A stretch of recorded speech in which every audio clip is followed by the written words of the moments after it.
Hello guys! Hello Sagittarius! Welcome dito sa aking channel. Kapalaran 888 Sagittarius. Alamin natin kung anong messages, vibration, gabay, energy para sa lahat. Ito ay general reading, unexpected happenings, message para sa lahat ng Sagittarius. Okay. Ito yung gustong lumabas eh. So bigyan natin ng pagkakataon niyang barahan yan. Okay, 27 letter, it's 9. And number 3, ship. So, nakikita natin dito, Sagittarius, na meron kang hinihintay na balita.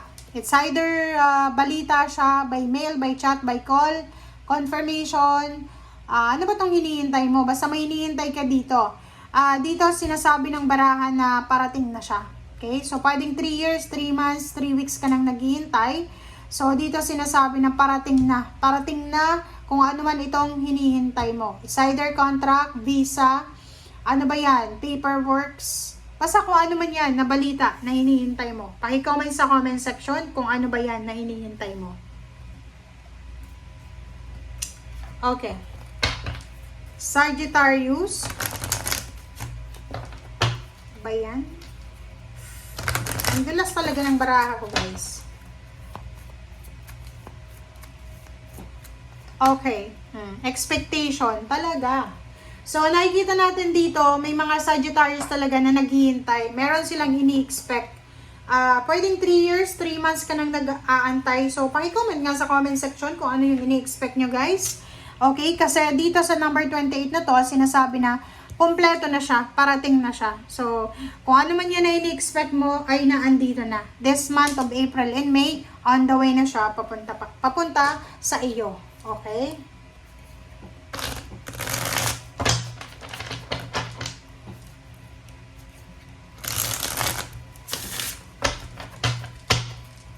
Okay.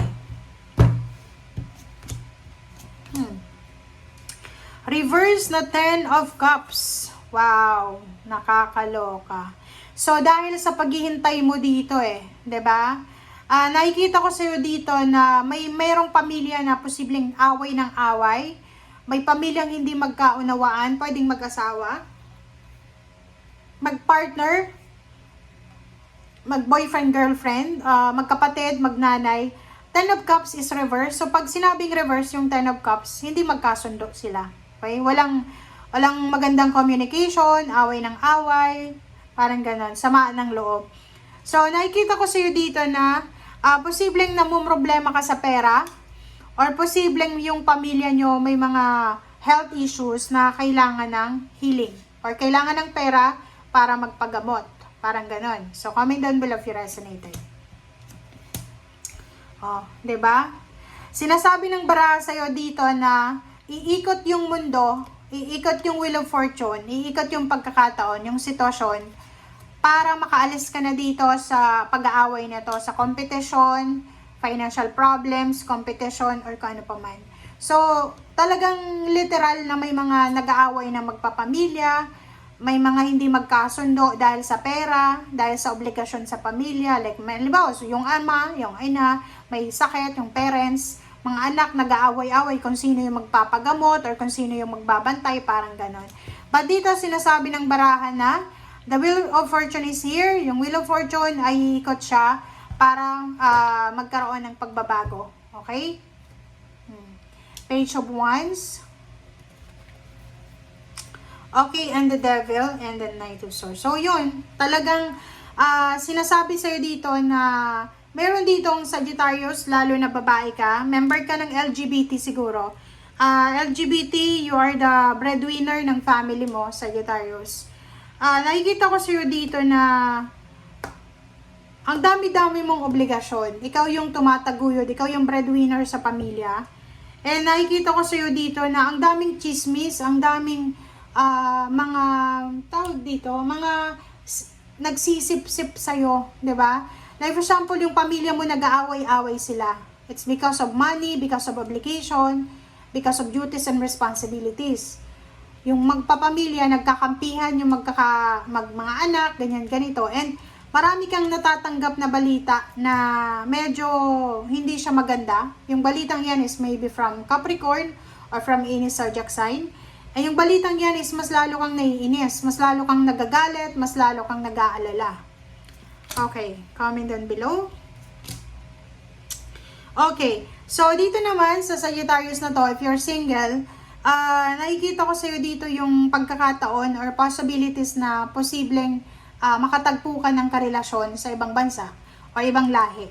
May pagkakataon din dito na hindi mo alam kung ano yung, like marami kang manliligaw, may Pinoy, may ibang lahi, hindi mo alam kung sino yung gusto mo dito. So, in demand ka this month of April and May. Lalo na sa relationship.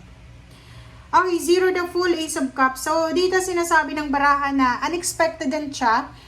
Posibleng mayroong magpaparamdam sa'yo. 'Di ba? So, may mga mag-o-open ng kanilang emotion, ng kanilang nararamdaman sa'yo. And posibleng may relationship din na magsisimula. Pwedeng may magkakabalikan, mag-ex, or pwedeng bagong relationship sila na magsisimula. Okay? King of Cups and Eight of Wands. So, nakikita ko sa'yo dito na sa first week ng May, may posibleng good news ka na matatanggap. Ang good news na to ay posibleng magdadala sa'yo ng kalma. 'Di ba? So, kung halimbawa may kasalukuyang problema yung pamilya mo ngayong April, away ng away, gulo ng gulo, dito sa month ng May, sinasabi na may posibleng good news na pwedeng maayos yung problema ng pamilya. Ang good news na to ay pwedeng magbigay kalma sa'yo kasi masyado kang stress, masyado kang ina-anxiety, masyado kang nagpapanik. Okay? The Chariot and then Strength. So, nakikita natin dito yung good luck, good fortune, prosperity, abundance, success, healing na paparating sa'yo sa buong buwan ng May. So, ang Chariot na to, sinasabi na fast movement to. So, maraming progression, maraming progress, maraming development, transformation na mangyayari sa buhay mo. So, kung halimbawa sa ngayon, may mga iniinda kang sakit, Sagittarius, may mga problema sa pera, problema sa relationship, problema sa trabaho, huwag kang mag-alala kasi parating na yung development, yung transformation, yung pagbabago, yung alchemy. Nakikita din natin dito na pwedeng may magta-travel ngayong April. Pwedeng pauwi ng probinsya o kung ikaw ay nasa ibang bansa, pauwi ka ng Pilipinas. Nakikita din natin dito na may bibili ng sasakyan. Pwedeng may bibili ng plane ticket or yung iba talaga magre-relocate sila. Queen of Wands, nakikita natin dito yung freedom. Okay?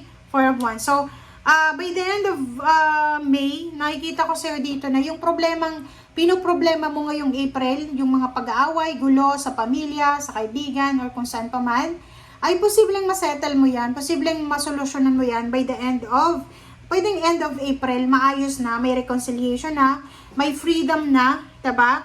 And makakaalis ka na sa problema, makakaalis ka na sa mga toxicity or anything na negative na yan, na nagbibigay sa'yo ng stress, ng trauma, or negativity. Okay? So, yan guys ang sinasabi ng baraha. Maraming salamat and see you again. Bye!